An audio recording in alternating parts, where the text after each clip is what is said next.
So no, I haven't converted into like any of the social media into a lead. I don't know if it's, when it'll happen. Yeah. I have faith that it will happen, Mm-hmm. but I'm just having fun. Yeah.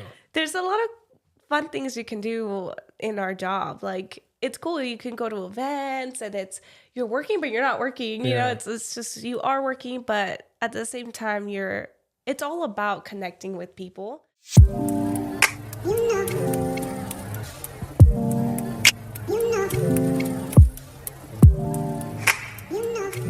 All right, so we're here again at the Paso Robles podcast, and I don't know if I need an update on real estate, but I'm also interested on what's going on with real estate because best time to buy is always yesterday, apparently, right? Is that what you're hearing? It's always like now. Yeah.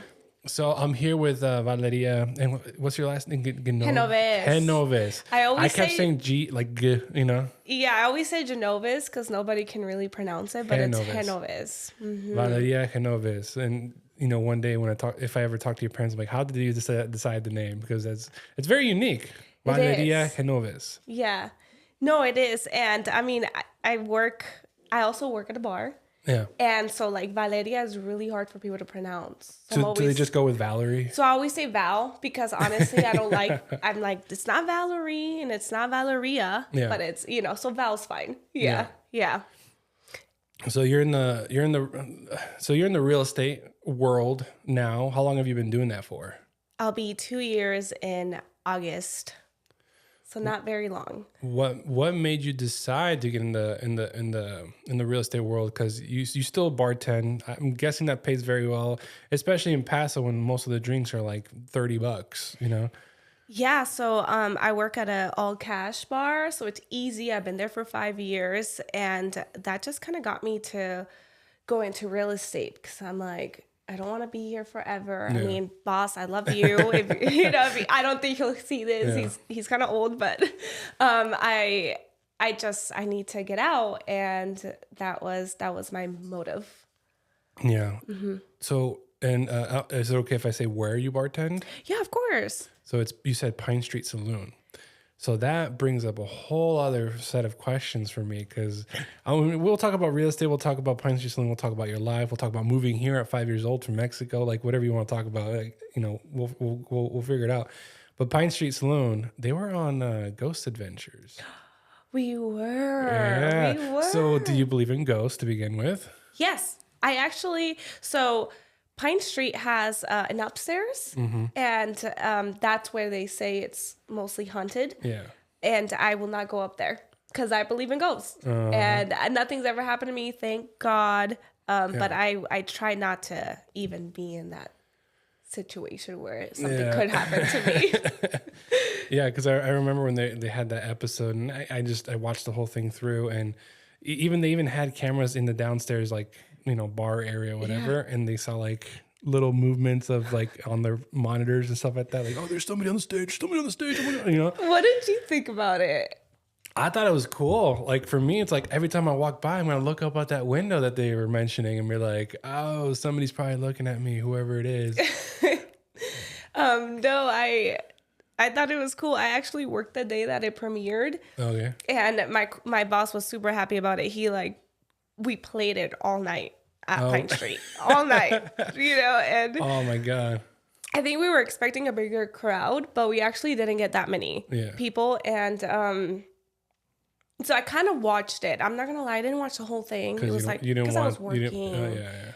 So there was a part where the guys said like, oh, this like hunts the people of Paso Robles. And I'm like, it's not that scary. I'm like, okay, but it's not that scary. Well, one of the people that were the staff or whatever, she like got emotional. Oh, she had a crazy story. Roxy, she had a crazy story. She actually spent the night upstairs, and she told me all about it. She was freaked out. Yeah. She saw it like a ghost, like they call it like a faceless ghost. It's a lady haunting us. I swear. Yeah. It's always a lady, right? It's always them. Yeah. So, yeah, I mean, that was real. That part was real for sure. She was very terrified. Oh, that's really cool. Maybe one day I'll have the courage to like talk to the boss and be like, hey, what does it cost to be up there and stay up there? Because for some reason, like I have friends who tell me stories of what happened to them, and I'm just like, I don't have big stories like that. I would like to. You don't have any ghost stories anywhere? Not necessarily. No, I don't really have ghost. I mean, I have like maybe I heard a voice that wasn't there, but it's like there's no way to tell. Maybe it was just my imagination, but nothing like physically happening or like a cup moves off the table or a door slams like you see on TikTok every once in a while. Yeah. And I'm just like, I would love to be like, I don't know why. I'm sure I'll be scared. I'll definitely be scared. Like, oh my God, Dios mío. I'll start saying a prayer or something. I don't know prayers. And I'll for some reason know one. God, please don't. Yeah, not right now. It's like, please let me see tomorrow. I promise I'll never, make fun of ghosts again. But I've never been in that situation. So like in my head, I'm like, one day I'll just have to put myself in there. I believe in the afterlife. I do believe in ghosts. I believe in aliens at the same time. It's like the craziest thing is like, I believe in God. I believe in hell. Like I believe in all that stuff. And I think it all somehow connects. It's just our perspective sees it differently, because there's billions and billions of perspectives in the world. So why would you think you would be the same? There's somebody similar, but nobody's going to be exactly like you. Yeah. You know what I mean? Yeah. No, I think that when you believe in God, you have to believe in ghosts too, though. Like all this craziness, because I mean, God's like crazy. Not that he's crazy, but like just a whole theory or stories. You're like, well, God is like a scientist in my head. It's so cool. It's cool. So you're like, okay, well, if you believe in God, like, I definitely afterlife. Yeah. This episode is sponsored by Santos Bros Plumbing. Are you in need of a dependable and effective plumber you can trust? Look no further than Santos Bros Plumbing, your trusted local plumbers in Paso Robles, California. Call them now at 805-360-4679. That's Santos Bros Plumbing. Yeah, so let's get back to real estate. So you got into it. You're going to be 2 years in. 2020 happened, so you weren't in it yet, but you knew people who were in the industry, I'm guessing, because it feels like a small town. Yeah. So, Paso Robles is a small town, but like as far as like real estate, like I've talked to other real estate agents, like, oh, I'm going to talk to this person. Oh, yeah, I know her. Or I know this person. I'm like, okay. So it's a small network of people, really. So I feel like you might have known people already in the industry and then you got into it, or how were you exposed to begin with? I just said one day I'm just going to get my license, and I did it, and I got really lucky. I didn't know anything about it, So I got really lucky by working at Pine Street. So when I was there, it was during the day. It was just me and some other person, and that other person happened to be my mentor. Yeah. And I'm like, what do you do like for work? And he's like, I'm a real estate agent. And I'm like, well, I'm actually in the process of getting my license right now. And then he's like, well, you should work with us. Like, I speak Spanish. He doesn't. I know that he wanted to get in. He's from Monterey County. Okay. And so like we're talking like King City, Salinas, there's a lot of speaking Spanish people. And he's like, I'm creating a team and I need somebody who can speak Spanish because it's really hard for me to communicate with people, who speak Spanish. And so I'm like, well, I speak Spanish, me. So it just happened. It just fell in my lap. And he's like, yeah, we work, our office is downtown. I work for Remax Parkside. So our office is located downtown. And so that's just how it happened. So I didn't really know anybody. I just happened to meet the right person. Yeah. That, and he kept like, hey, are you ready? Like, have you passed your test yet? And I think it was like 6 months later. It took me a while. Mm-hmm. But 6 months later, I passed my test. And then like the minute that I got home, I went and I called him. I'm like, I passed my test. I'm ready. Then I met with him the next day. And then I met with, my boss like 2 days after. And then you're hired, Yeah. So it was quick for me. It was really quick. So when you mean somebody was trying to like recruit for teams and stuff like that, and you said your boss, you got hired, is it possible to be independent? Yeah, like on your own. Because I'm noticing a lot of people are in teams or duos, or like the Remax is a big part of this area, or 21st Century Platinum Properties, like all that stuff. So I'm like, I almost never see anybody doing like their own solo thing. Yeah. So how rare is that? No, I mean, for us, I think it's a support. And also like for anyone out there who's trying to get their real estate license, like you want to start with the team. You should. It's a hard job. It's really hard. There's a lot to learn. And I truly believe in mentorship. So if you're new, I don't recommend doing it on your own. Okay. I don't know. It's too hard. But just the support. I think that the support it's comforting. You get, ideas from everybody else that's around you. And I'm very lucky because Remax Parkside, there's a lot of people that helped me when I started. It's like, jump in my truck, or like, let's go here, let's go there. And that helped me. It was like a fast pass for me because I was able to learn of like agents who have been doing it for 20 plus years. And I'd like a month in and I'm like, oh, I don't know what, there's just so much behind the scenes. I'm like, I don't really know what I'm doing. Yeah. So it's nice. So yeah, I mean, a team, I recommend it, but if you've been doing it for a while, I can see why you don't need it. Yeah. And then I guess that's I guess I need to know more people in the real estate world, because there are people who, like Beatrice, who I had here on the podcast. She's been in it for a long time. There's Gerson, who I feel like I've seen him in real estate for a long time too. And I'm like, eventually I'll ask them questions. But it's just like, okay, how does that world work? And like teams, individual, poaching, like team members, like, because I don't know if you've seen Netflix taking over Manhattan or something with the Sirhan. Yeah, I love that. I think that's the best one so far. There was another one that was like New York, whatever, and it was all drama. It wasn't even like anything about real estate. It wasn't anything about real estate. So. And I like the other one. So when the new season comes out, I'll definitely watch that. Because there was like in the moment, like he's talking to a client, he's like, well, what do we do? What if we do this, but include that for these units? And I'm like, all right, this is the world I want to look into, not the whole like, well, she told me.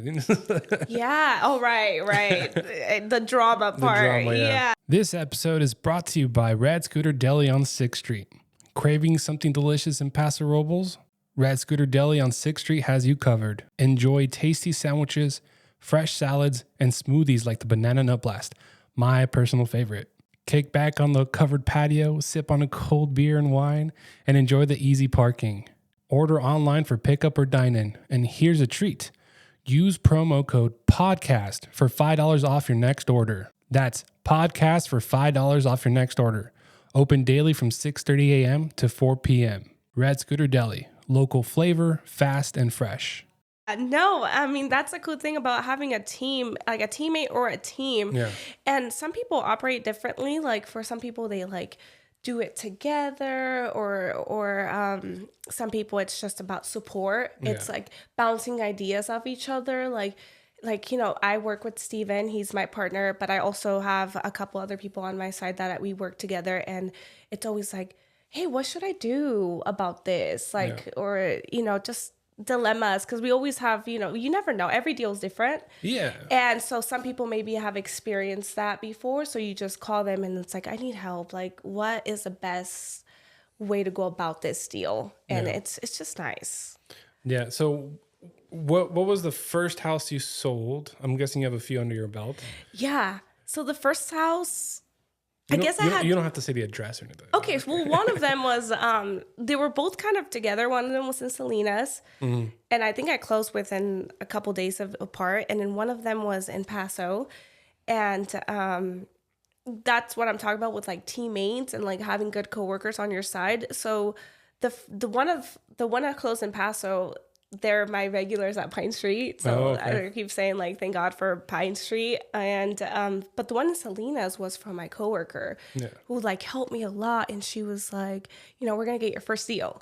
And, she had a listing out there, and most of the people that were calling about it were Spanish speaking people. Yeah. And so she passed me on all like 6 or 7 people. She was like, hey, like this, like call this person. And that was one of the most complicated deals I've ever had. And I know I was really new to it. And I know that my partner has been doing it for like 15 years. He said also that was probably the most complicated deal that he's had.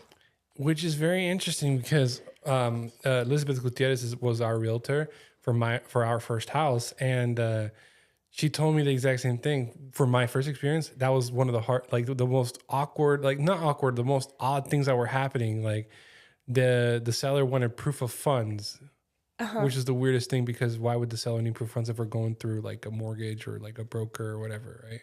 I don't know. I can't remember like exactly. Like a personal proof of funds? Yeah, they want to see pictures, and yeah, it was weird because they almost sounded like they were being picky on who was going to buy. And they wanted to, but I'm like, you guys don't have to worry about the financial side on our end, because we're going through a lender and a broker and stuff. A proof of funds. So she said that was even weird, because it was like they wanted proof of funds like in a couple of days, because I guess there was another interested party. So allegedly there was another interested party, because like the whole scarcity, trying to add scarcity to the whole situation. Like we might have a few offers. Oh, you know what? Yeah, because I've seen the real estate movies, but so she told me a whole bunch of things, and then like it was raining, and she was sick on one of the days, so she couldn't be there with the inspector. There was just like a lot of things back to back, but we ended up getting in the house, and she made it happen. But it's funny that you mentioned like your first house is like the most complicated. It's like, so I'm thinking, it's like, if it's your first, whether it's the person helping you through it has been for 25 years, they also get that experience of your first being so complicated, which is a very interesting dynamic to see happen for somebody's first. And like that feels like normal for some reason. Your first one's going to be hard. Right. No, I get it. Like, it's like, you don't know what you're doing. It's your first deal. No, ours was, right. So when he said that, I believed it. I'm like, okay, it must have been really tough, because it was just a whole bunch of back and forth. And it was, the lending side. It's always, the lending side is always probably like the deal breakers a lot of times. But yeah, no, it was like a lot of back and forth. Like, now we have to prove this. Now we have to prove that. Well, how are we going to prove this? Like, so it was just, it was a tough one. But you know what? Being a buyer is stressful. It really is for all, like, I mainly work with first-time buyers. Mm-hmm. That's mainly my deals. So you kind of live in the stress. Oh yeah. A lot of my deals are, maybe like one or two have been like easygoing. Yeah. But for the most time, it's first time buyers, and which is nice. It's nice because I like to feel like, I like that they come and they confine on me more. Like they're like, hey Val, what is this? What is this? What is that? What is that? And I like that. It's like a fulfilling in my job that I'm like, okay, I'm doing. Like you're starting their house journey, like their house ownership journey. Yeah, and it just feels great. Like I'm a part of everything. I get to be a part of everything with them, like inspections, right? But also just like all the motions, and so it's pretty cool. But I lost my thread. Yeah. First ones are always hard. Right. First ones are always hard. Yeah, I just happen to have really complicated ones. And actually, my boss was like, you've got some pretty complicated ones under your belt. So I'm like, well, they say that's the best. Get the hard ones out of the way. That's how you learn. And I've learned so much. This episode is sponsored by Western Janitor Supply. They have cleaning supplies and equipment for any workplace. Call today at 805-238-2112. They provide an extensive line of chemicals, paper products, and floor equipment. Again, that's Western Janitor Supply, located in downtown Paso Robles. Yeah. So one of the things I saw that you're doing is you're posting a little differently than most realtors that I see. A lot of it, and there's nothing bad about it. If it works for them, it works for them. But a lot of it is like copy and paste, right? Yeah. What the market is, okay, you can find it on Google, whatever. What numbers is easy to find, but you're doing something different where you even are including like a blog, vlog. A vlog. So a vlog. So you have a YouTube channel. Do you? No, I should. So when you say vlog, it sounds like you have a YouTube channel. No, I don't. I only post on Instagram. And the thought behind it was that I want to have fun while I'm doing this. So that's really, I should start a YouTube channel. I really should. I think about it all the time. I'm like, just start. I mean, you're already posting on Instagram. Use that same one and post it somewhere else. Yeah. Yeah. No, but it's, the vlogs are so much fun. They really are. I have the same thought as you where, you know, you can Google what the interest rates are today.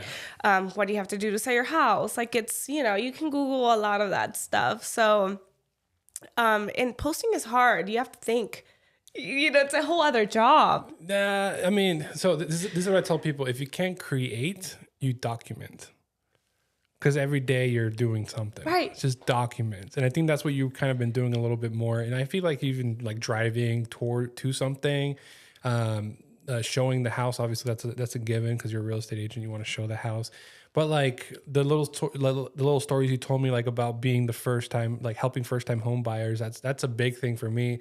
Is like, cause that's like the guts, the fundamental part of their rest of their journey on how the rest of their their house buying experience is going to be. It's going to affect it, the 6th, 7th, hopefully the 6th, 7th, 8th house they buy. Yeah. Right. Or flip or, you know, in 2 years they sell, whatever they want to do. So you're doing something different and that's why we needed to chat here. Cause what made you want to do more of the social media side differently? I don't know if you realize you're doing it differently. Okay. So I don't know if you want to take a minute and think about, okay, what am I doing differently? So driving to somewhere and talking, that's different. I don't see that very often. Mm-hmm. All I see is they show up, they're in King City, they're in Salina, like you mentioned, or they're in Slow and in Tuscadero, and that's it. They just do a tour without even them being in the facing the camera. Yeah. You know what I mean? Yeah. So what made you feel like I need to be on camera? I think it was more of the, you know, you can see the views on your Instagram. And a lot of times where I was in the picture, I got more views. And also it came back to how thinking about it, it's like another job. Like you have to think about what you're going to post. And I didn't want to do that. I was just like, you know what? I want something easy. Like being a real estate agent is hard. Yeah. I think, in my opinion, maybe because I'm new, I don't know if we can all relate, but I know that for me, you know, there's a lot to learn when you're new, you know, so I just want it to be super simple. I wanted to simplify, and that was just recording everything that I do. I'm like, okay, there's a lot of times where like I don't post things because I forget, and I'm like, oh, like I did this whole day and I totally forgot to post it. But also just having fun with it, because you talk to a lot of people and they're like, oh, it's like such a drag, like you have to do this, and it's like, you know, I don't want that. I really don't. And I do want people to see my personality, because I do truly believe that's how, you know, not everyone's for everyone. I do believe that. And I think that if you're going to hire me to be, you know, to represent you, I would like for you to at least like me. Get to know the real you rather than the real estate you. Yeah. Like this is going to be me this whole time. Like, and so I want them to see. I want them to see, like, if we're the right fit, you already know. Like I'm on the camera, and some people don't have, you know, social media, but yeah, that's one of the craziest things I've come across is a lot of people either tried social media and didn't like it, or don't have social media altogether. And I'm like, why? And some of them are business people. They're not even present. And I'm like, you should, it's free. It's free to get out there. It's free to put yourself out there. And you never know, that one person, that two people are going to be able to, you know, change the trajectory of your business, of your brand, of whatever it is you're doing. But you have to put yourself out there. No, and it's hard. I mean, we were like, I think you and I were talking about earlier about our voices, how we don't like a way that our voice sounds. And you just have to go past that step. Like, same with me. It's like, I don't like the way my voice sounded either. But once you do it constantly, you're like, oh, whatever. Like, that's just who I am. You get what you get. Like, that's just how I'm going to speak and look like every time. So you just have to get past that point. Yeah, I know. And that's one of the big things I tell people is like, it's a video podcast, so you're gonna be on camera too.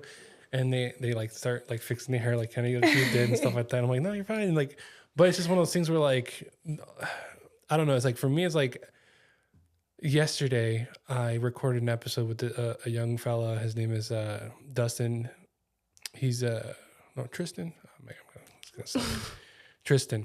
And he's a motocross. He's trying to get back into motocross at a later time where most motocross kids would be retiring technically. So he's trying to get back in at like 29 doing motocross. And right before we started recording, I forgot my hat at home. I don't like not having my hat because I'm balding. So the whole time, like you can see on the screen, like all the, like where the hairs are super, super, super thin and stuff like that. But I was like, I told myself like, no, don't even think about it. Just go for it. And then I spent the rest of the day without a hat because I wanted to make a point to myself. It doesn't matter. Yeah. Obviously, if I have like a booger in my nose, take it out. Right. You know, but if it's like if my hair's disappearing, then you gotta embrace it every once in a while. It's just happening. Yeah. This episode is brought to you by the White Wave Wellness. Choose to live a healthy and fulfilling life. Wellness is more than being free from illness. It is a process of change and growth towards a mentally and physically healthy lifestyle. Reach out to Jennifer Hale to learn more about how this water can change your life. And I think part of being on camera is like you have to remember this is for you. Like it's for other people, but also this is you're doing your podcast and this is for you. Like you want to do this podcast. This is who you are, and it's like something that I think everyone should really realize. Like you shouldn't be embarrassed of who you are. Just be yourself. Yeah. And and then just let that do the job. Pretty much. Yeah, be yourself. Act natural. Don't. Then that's why when I tell people, it's like it's not an interview; it's a conversation. Because once I say interview, they get all like tense and stuff like that. So, you like the new experience, you like being there for new experiences, where there's new home buyers, just getting into real estate altogether. You mentioned you moved over here from Mexico at 5 years old. Do you think that had something to do with it? Like going into a whole new world and like starting from scratch, friends, language, all that stuff. Like, cause I feel like that translate later in life a little bit like that. Maybe that's what you like, the whole new stuff. Okay. I think it's more, the pressure. Okay. The pressure of like, we're in another country. This isn't my country, and it's true, like you come here for opportunity. Like I didn't know, but like my mom came here for more opportunity. And so I do have that pressure of I need to do better. Like, thank you, Mom, for bringing me here.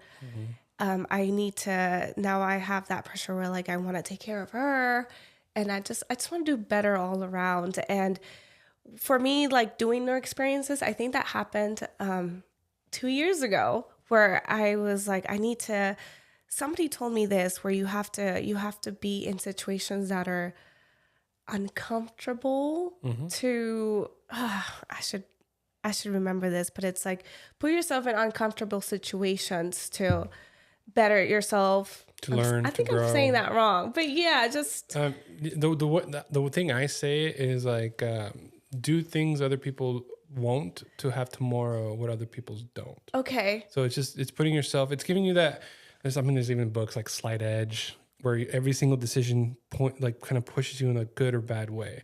So if you wake up and the first thing you do is make your bed, it's like positive, right? Yeah. If you wake up and the first thing you do is eat junk food, you go negative. There's a slight edge. So you kind of like want to give yourself the best opportunity as from the moment you wake up throughout the day. So you getting in an uncomfortable spot, as long as it's like, I guess, justifiable, like it makes sense that you learn from it. Because once you stop learning from even we talked about it right before we started, Kirsten came in, is like, when you're not nervous, if you're doing something, you're not nervous, you're doing it wrong. Yeah. You're not growing. You're not learning. You need to be nervous, anxiety a little bit, obviously you don't want to live in it, but it makes a difference. And I mean, there's other phrases, coal under pressure makes diamonds, stuff like that. Yeah, no, I think it prepares you for what's going to come. Like you can handle life easier, like problems that are not, it's like you get problems, but they're really not anymore because you're like, well, it's okay. Like, I've been through that, or I don't know. It's crazy, but that was my goal. It's crazy, but that was my goal. It was like I have to go out there and just like I'm like scared of everything. Mm-hmm. Like really, I'm always like, oh no, that gives me anxiety. I'm scared of this, and it's like I need to stop that. Like I'm getting old. Like I need to just go out there. So 2 years ago, I decided to get my real estate license. I went to jiu-jitsu. I was terrified.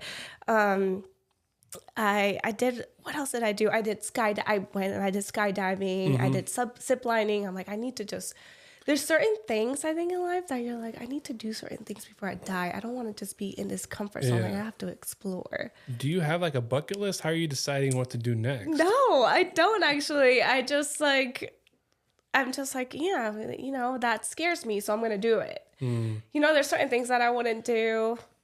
I don't, certain swimming with sharks. Yeah, I wouldn't do that. I'd have no desire but you're in for a cage. that. You're fine. No, but I don't know. I don't know about sleeping upstairs in the Pine Street Saloon. I've done that. You slept upstairs? I did that. Okay. I did that. I did it to comfort my coworker, but it turns out that she was comforting me. So it's like, okay. But yeah, no, I just had to. There's just certain things. I bought a guitar, and so I want to eventually learn how to play guitar. There's things that my biggest motive in life is like, I don't want to die without doing these certain things. And so I'm like, I want to learn how to play the guitar. I want to learn how to play an instrument before I die. And I want to maybe learn how to speak another language before I die. And time does, life gets really busy. And sometimes you're like, it's in the back of your mind. And so one of my biggest things is like, that's always in the back of my mind. So just do it. Do it. Yeah. Yeah. I mean, that's good. So what do you do to prepare yourself to go for it?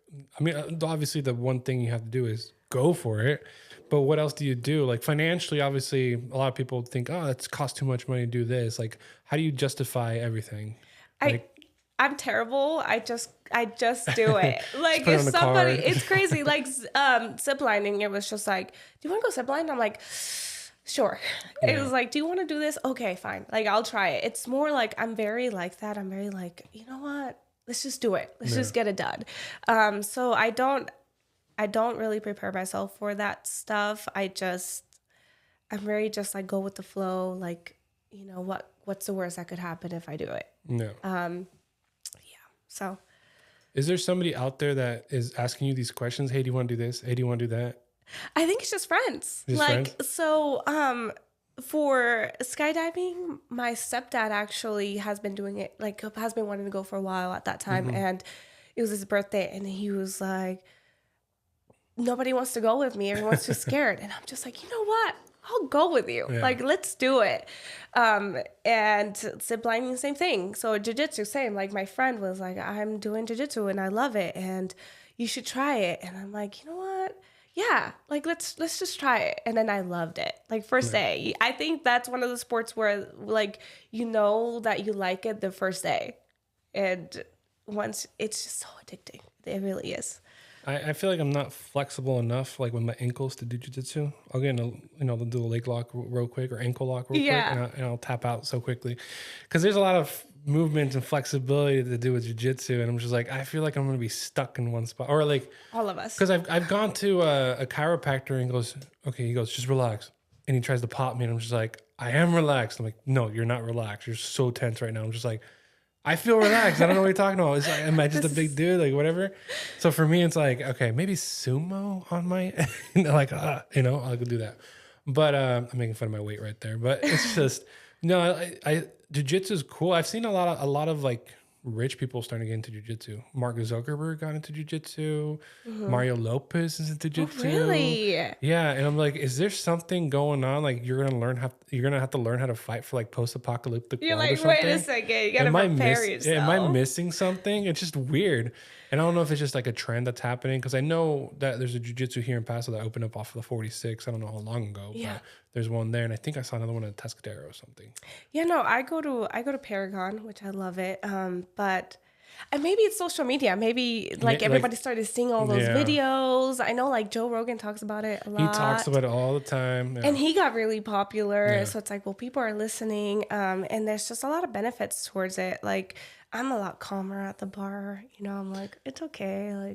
Like, for the customer? Yeah. Is it because you can take them down now if anything happens? Right. Like, okay. It's just like a calm, like your, what do you say? Like your, like, senses are more on top of it. Like if you throw me a water bottle, like I'll probably catch it. I'm like, oh, I see that coming, you know, like it's just cool. And it's intimidating. It really is. And I think the cool part about it is that it's really hard. And I know that a lot of people don't like hard, but when you're in there, all you have time to think about is what's happening because it's so difficult. And I'm 2 years in and I'm like, this is not getting easier for me. But you also that's what I'm saying with like going back to being in situations that are difficult, and you get this just like a moment when you're like, I did that. Like that was so hard, but I can't believe that I got through it. Yeah. So. Yeah. One of the things I know that helps you with is controlling your breathing. Yeah. Because, if you can't control your breathing while you're doing it, you're going to be gassed out so quickly. You're so tired. Yeah. You're so tired of it. And still, sometimes people are like, don't forget to breathe. I'm like, that's right. Take a deep breath. Have you had a chance to not make somebody unconscious yet? No. I'm really nice. Okay.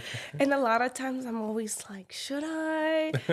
So I think like that's, like yesterday, actually, I was in class and I had a good position and I didn't like crank on it. And then because I'm like, oh, is that hurting him? And then, after like I let it go, he's like, you had it the whole time. And I'm like, oh, I just wasn't sure if I was hurting you. Like it was uncomfortable. So that's, so that I don't think I'll ever do that to somebody.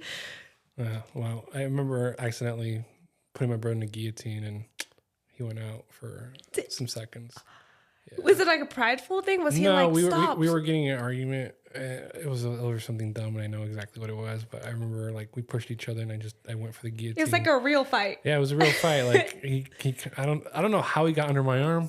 I'm just gonna say that, but he got under, and I had it. Oh, you're like, wait a second. And then I remember him just like he was like smirking a little bit. I'm like, oh snap, wake up, and he was so pissed after that. But I was just but every once in a while I have to like keep him in check. Like, hey, remember that one time when he starts to get feisty, you're like, hey, don't forget what I can do. Shut up, fool. Is he younger? He's younger but taller.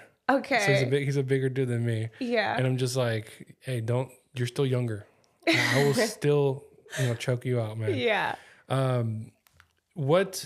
So you're posting about all that stuff on social media, but a lot of it is heavily real estate, of course. What reactions? I know you see the views. Obviously, you mentioned the views. Have anybody converted like as a transaction? Like how do you track that? Like, oh, where'd you hear from me? How many people have said from Instagram? No. So I actually haven't had any leads from social media. I haven't. I know like sometimes I'm working and then I have people like, oh my God, I love your blog. Like I see you on social media and it's like, it's super cool. But no, I mean, most of my clients are people that I've already know or people that referrals. And so no, I haven't converted into like any of the social media into a lead. I don't know if it's, when it'll happen. Yeah. I have faith that it will happen, but I'm just having fun. Yeah. There's a lot of fun things you can do in our job. Like it's cool. You can go to events and you're working, but you're not working, it's just, you are working, but at the same time it's all about connecting with people. And so a part of your job feels like it's not even work. Sometimes you're just, talking to people, hanging out, and that's how you convert leads. Yeah.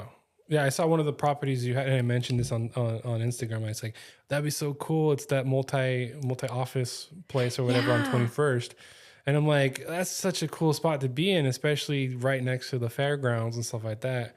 But like I've never seen anybody like there promoting themselves being there. So it's like, how do you spin it? How do you sell the place? Have you already, by the way? No. Okay. And actually, I need help. So anyone listening to this, can we please, what's the address and give us like the short sell right here. Okay. So the address is 741 21st Street. It's right next to El Camino Car Wash. It's walking distance from the fairgrounds. So great location for 5 office spaces. Really well taken care of. My client, he's amazing. That's one other thing. Like, I work with really cool people, and so that makes me really happy. But so great opportunity. Commercial's tough because it's not priced for investors. Like, somebody who's wanting to invest and make money out of it, you probably won't. It's more like we're looking for like a 1031 exchange who needs to put money somewhere for tax purposes. But it's, if you hold on for it for a very, very long time, you probably will make your money. You will make some money. I don't know, but it's a great location. And if you have the money for it, buy it. Yeah, I've always been in the impression of it's an investment opportunity where you can get money monthly because you rent out the offices. Yeah. So the fact that you said that, kind of like, okay, so let's dive into that. How much is it? And how much do you recommend people to lease out the offices for? Yeah, so that's so it's listed for 1.35. And right now they're getting the seller actually is getting about 4,300 roughly around there. And it could go, you can raise the prices the rent a little bit more, but does it come with existing tenants or existing leases? It's all occupied. They have been there for a very long time. And so you run that risk of, well, if you want to raise the price, you run the risk of people leaving, like your tenants leaving, right? Because they've been there. He has tenants that have been there for 3 years. One of them has been for like 20 years. Well, that's crazy. Yeah. So you have good tenants. So you either like risk that you can make a few more $100 if you raise their price. But then again, how long, vacancy is also a thing. Like, how long will it be vacant for? Yeah. So this one's a tough one. This one's a tough one for sure. So it's more like I think that's what we're mainly targeting. It's people that need to put money somewhere, or haven't, they're leasing an office and they want to have their own office where they don't have to pay anybody else, and then you get that rent as well. Yeah. And so I'm like, okay, the numbers could make sense there. So it's tough. Yeah. Commercial's tough. Yeah, I'm starting to realize that, because I mean the studio I have is technically an office that I just made into a studio. Yeah. And I mean, I think Gerson and Lupe I don't know how they made this happen, because when you drive up to the studio, it looks like a factory from the outside. It does. You can't tell there's offices inside. And then you go inside, it's like a whole different world, which is kind of cool. But that one, it's straight up office. As soon as you drive up in that parking lot, it's like, okay, offices. Upstairs, downstairs, I'm guessing. So that's interesting, because like I said, my impression of that property would be like, to make money off of, because you get a like a duplex or those houses that are like technically attached. There's no like breaking between, but it's 2 units or whatever. When they say like 6 bedrooms, 2 baths, it's technically 3 bedroom, 1 bath, 3 bedroom, 1 bath. And those like, you can rent out the other one for so-and-so and break even on mortgage or something. So that's what my impression was for the commercial stuff. Yeah. I mean, some don't, some numbers don't, right? Just like renting, a lot of people have to, right now we're in that market where a lot of people actually, when they buy, they're actually paying more for their mortgage than what they were when they were renting. So it's kind of that thing you have to make, you have to just, if you want your own space at this, back in the day, I don't know much about back in the day, but, you have people that are like, oh yeah, my mortgage is like only $1,400. Yeah, that's what I heard every time somebody told me to buy a house or whatever back in the day. And I was like, yeah. And then if you ever want to like get another house and rent this one out, you just, tack on $300 a month and make that your rent. And it was still cheaper than most places to rent. But now rent is like $3,500 to $4,000. And then your mortgage is about $3,500 to $4,000. Like, who's gonna pay your rent over Blue Oak, over on 46, or Dry Creek? Now it's like, it's hard. You're not making any money. You're not making. You're breaking even or losing money, if anything. Losing money, yeah. And so But I think it's that market. It's like, you might have to lose money for a couple of years until you start making money. It's just like starting a new business. Yeah. Really. It's like, okay, right? It's like, you're not going to be making money for a while, and you have to, and there's a lot of successful business owners that tell you this, and you got to believe them. If they're successful and they went through it, you have to be comfortable with the fact that you're gonna be losing money for a while until you don't. Yeah. So that's kind of what it is with commercial, and even just taking that leap where you're like, I'm gonna buy a house. Just know that you are gonna spend more money on your mortgage at the moment, and then you can refinance down the road, all that stuff, or like equity, right? Yeah. So it's oh yeah, right. It's like, okay, fine. You have to pay another few $100s here, but in you never know what's gonna happen. Maybe in a couple of years, it's like Bay Area is like at $1.3 million for your average home. Yeah, it's insane. Like, is that gonna happen to us? Maybe, I don't know. Probably. But the way the housing is going here. I mean, I remember 2020, 2021, we were renting, and then we moved in with the in-laws to kind of save money because the pandemic was happening, right? And then once we made the decision to all right, let's start looking, prices went high. And I'm like, if we would have looked right before we moved instead, we would have had a better shot at that 3.5 interest, or the 3.45 rate, or whatever. But then it went up to 8 and then back down to 6, some crazy stuff. And I'm like, so you can't time it. You got to just do it now, or else you miss out, right? Oh, you miss out. Yeah. And, it's very interesting how the whole, and during the process of buying a house, you almost become an expert yourself, because you're constantly being thrown these numbers and you have to try to understand it, and you're learning. You got your real estate agent as the teacher, you're the student, and by the time you're done and buying your house, when somebody else you hear as a first time buyer, you're like, oh, make sure you do this because we got caught off guard or something, right?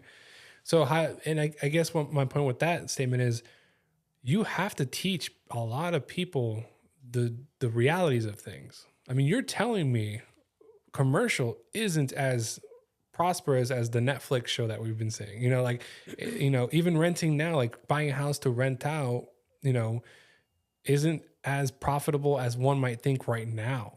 So how do you educate people? I know you're vlogging and stuff like that, but these questions are almost unanswered a lot of the times.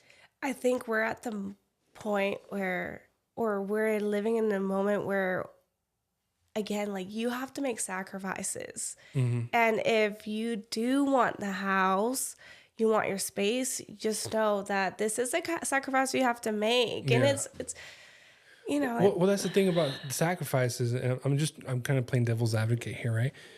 When people rent, the rent's so high right now. I've seen 2 families in the same household, because they have to sacrifice their space because it's so expensive. So how do you convince somebody hey, make that one more sacrifice? How do you talk to them into that?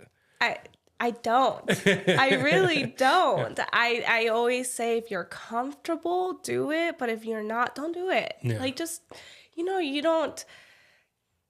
This is probably terrible for me to say, but I think that we live in society where it's you got to get the car and you have to get the house, and and if you're not ready for that, don't do it. If you don't, if you don't think you can afford it, I don't think you should do it. You really don't. It's a lot of commitment, and I feel like you have to be ready. Owning houses is a lot of commitment. It's a lot. Yeah. Yeah. It's so, I do think, it's hard because you got to know what you want. If you really do want the house, do it. Yeah. Just do it. But do you own a house? I do. Oh, okay. I do. Yeah, I do. And it's a lot. So I could tell you from experience, I have to do my own yard work. Did you have a house before or after you became a licensed real estate agent? I did during. So before you had that extra income coming in, the commission, stuff like that, you said to yourself, I'm going to buy a house. Yeah. No, it was last minute thing. I'm telling you, sometimes you look at your finances, you look at the house, and you're does it make sense for me? And if it does, then yes. Yeah. Yeah, okay. Go for it. So again, life is about taking risks, and if you think that you're capable of, doing a mortgage, you should do it. I'm not like, I don't know how realtors are really, but I'm pretty much like, you know, whatever is comfortable for you. And if you're not comfortable with it, don't. When let's say you have a new client that's talking to you and stuff like that, and you just see red flags all over, what do you tell them? Like red flags how? Like, oh, they definitely cannot afford. I mean, even though they got pre-approved, you can definitely tell their spending habits are a little off, you know, stuff like that. What would you tell the person? Like, would you set them down? What would you tell them? Like, hey, we should move. Let's wait a little longer. Like, because that affects your commission at some point, right? If you're going to tell them, hey, let's wait 6 months until you get this figured out. Because a lot of people can get approved, regardless how hard it is. There's options for everybody, right? There's always options. How do you have those real talks with them? If you know for sure, like you kind of like you don't have a crystal ball, but you're doing enough to be like, you still want to help them, but like you at the same time, you don't want to put them in, you don't want to dig their own hole. Right. You know? I haven't actually been in that situation. Okay, that's good. I'll ask it later. You know, a lot of my clients are like pretty well qualified. And actually some of them are like very well qualified, but actually qualifying them is harder than you'd think. It's like they make good money and they're not, you know, they're not getting qualified. I'm like, I know they can do it. No. And I know that they could do it even with a roommate. Like, I know that it's possible. Yeah. But the lending part comes in and they're like, no, if you're not qualified, like your credit score is not there yet or this. So, no, I haven't ran into that. Or that one late payment from 3 years ago is still on there. Like haunting you? Yeah, like really? Let it go. That's too funny. Yeah. So I haven't ran into that. And I think that when you're on that pressure, I think that most people can figure it out. Like, okay, let's get a roommate. Let's build an ADU or something to get more income. Yeah, I mean that's you know, and the longer I have a house that I'm paying off and owning, whatever, it's like the more I find out the other possibilities beyond that. You said home equity loan, ADU, you know, all that stuff where you can actually like, you know, get a little money, borrow a little money against, you know, stuff like that. But it's just hard right now because like we're a year in, we were already paying this much money. Like technically now you're in debt. You're in debt for whatever the house is costing, right? How do I guess I don't think you've been there either, but if you do, like, let me know.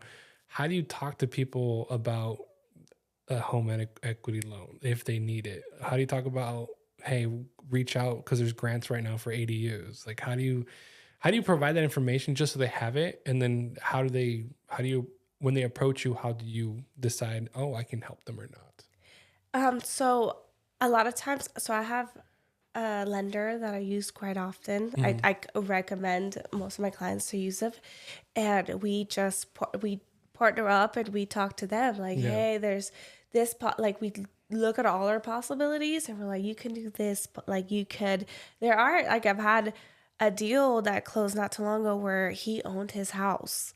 And it was like, well, you could get, you could get HELOCs, or you can get, use that so you can purchase this piece of land rather than going through like a lender that will charge you this much. Like, you have to put 40% down. With this, you don't have to put, you don't have to put anything down actually.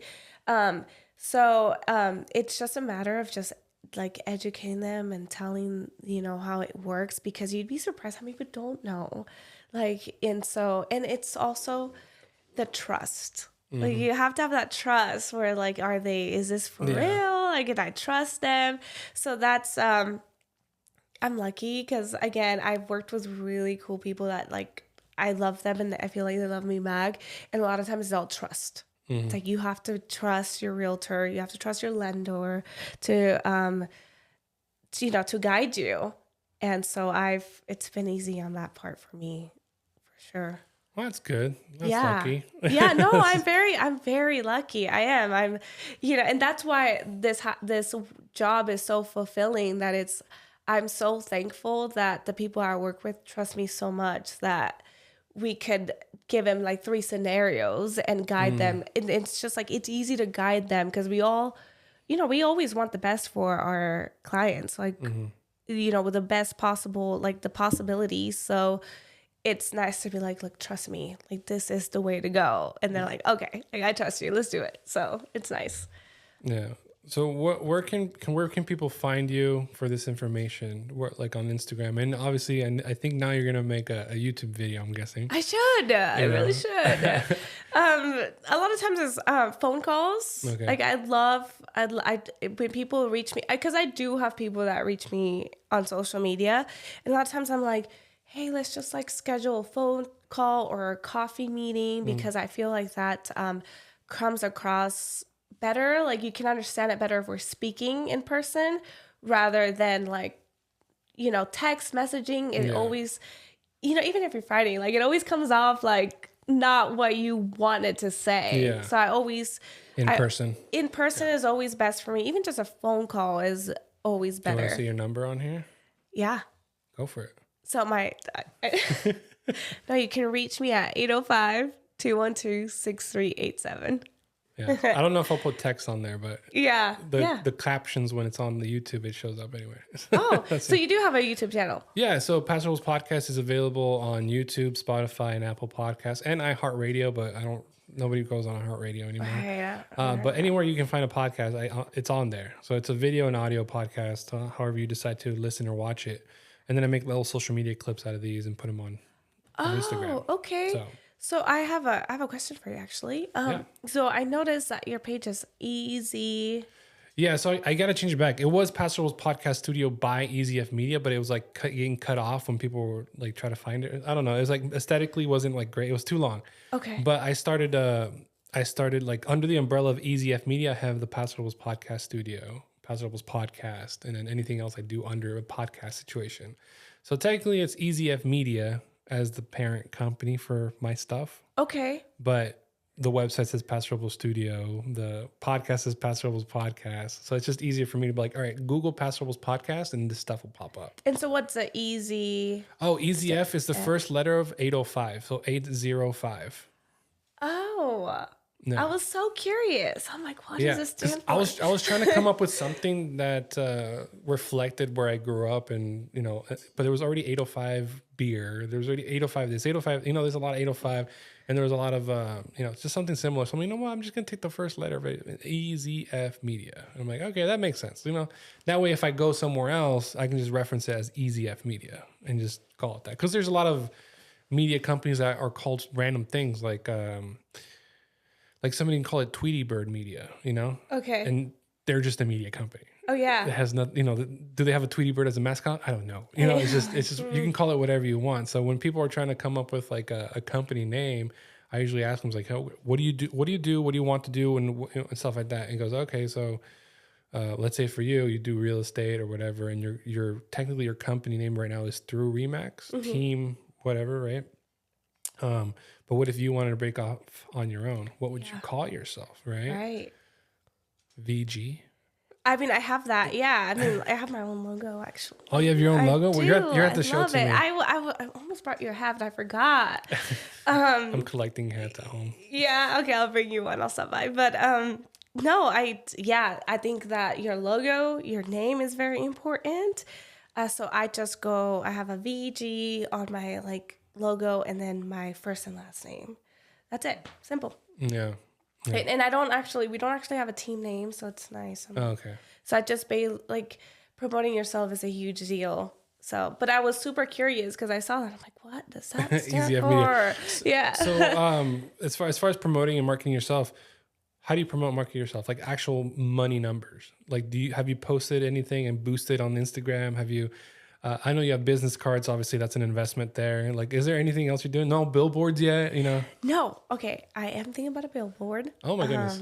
So this is, it's a year, almost 2 years. This is all new to me. So I'm learning as I go.